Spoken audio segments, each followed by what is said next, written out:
Hey guys, so I'm going to show you how to set up Face ID for your iPhone 11 or any other iPhone with Face Unlock, including the 10, the 10R, or the 10S. So it's pretty simple. Just go into your settings and then you're going to scroll down a bit and click on Face ID and passcode, and it's putting your passcode. Now I already have Face ID data, so I'm going to press Reset Face ID. And now it says set up Face ID.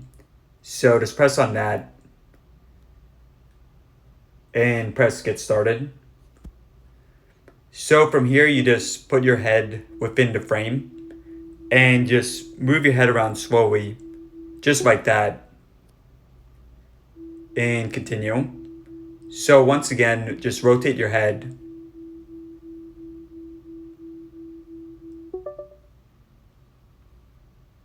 And yeah, guys, that's all there is to it. Now, you also have the option of setting up alternative appearance. So if you're wearing a hat, for example, something like that. But I find that it works pretty well even without that. And also some extra stuff here, like if you want to require attention, so you have to have your eyes on the screen. So I just like to keep that on. All right, guys, so hopefully this helped out. Thanks for watching. And let me know in the comments below if you have any questions.